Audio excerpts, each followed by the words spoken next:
السلام علیکم ورحمت الله وبرکاتو. پرون چې په ورمړ پېښور کې کومه واقعه پیش راله، یو ستر عالمدین مشهور عالمدین مفتی منیر شاکر صاحب باندې اول ته په مسجد کې باغي باندې دماکو شوه.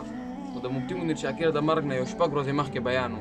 تاسو هغه ما سره واورئ، بیا پې سره زه خبرې کوم. او آخر کې ګوره زه د دې حالاتو متعلق یو څو خبرې کوم. مرګ هیڅ پته نه لګي، د ټارګټ هیڅ پته نه لګي.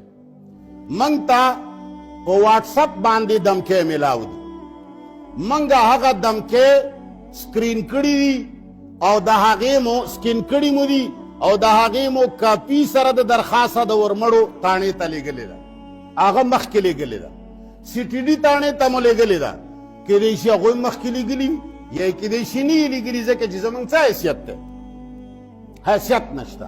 حیثیت خو هله دی چې زه خپل درخواست سره 2 لکه روپۍ ورکړم، بیا به زما درخواست به بیا په هوا شي.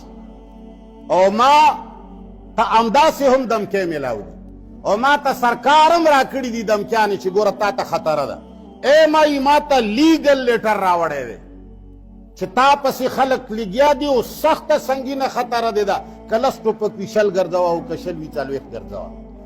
یو طرف ته ما ته سرکار د دمکو اطلاع راکوي، یو طرف ته ما ته دشمن دمکۍ راکوي، بل طرف ته ما ته سازشونه بې نقاب کیږي، خلک یې بې نقاب کوي.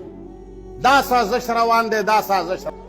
تاسو د مفتي صاحب دا خبرې واورېدې چې ده څه وویل؟ ده ویل چې ما ته دې نه مخکې هم ترک لیټر ما ته موصول شوي دي، ما ته میلاو شوي دي.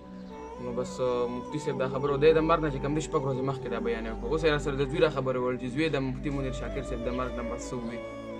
ما خپل پلار لاړ ورکړل، د لاسه مې ورکړل، والله چې سبا ستاسو حال دی، والله چې دا حال سبا ستاسو دی، قسم په خدای علماو سبا ستاسو حال دی. سپي د سپو غوښې نه خوري، مولیانو تاسو د مولیانو غوښې خورئ. ای مولیانو یو شئ، قسم مې دې په خدای وي، قسم مې دې په خدای. خاص کر د مفتي صاحب د قرآن ملګرو ته دغه سوال کوم، جولی ورکوم چې څوک چېرته مې کوم ځای کې یو ټول راورسئ او تر څو پورې چې زموږ هغه افسرانو نه د دې تپوس نه وي شوی ستا یو یې چې څوک ګوټ کوي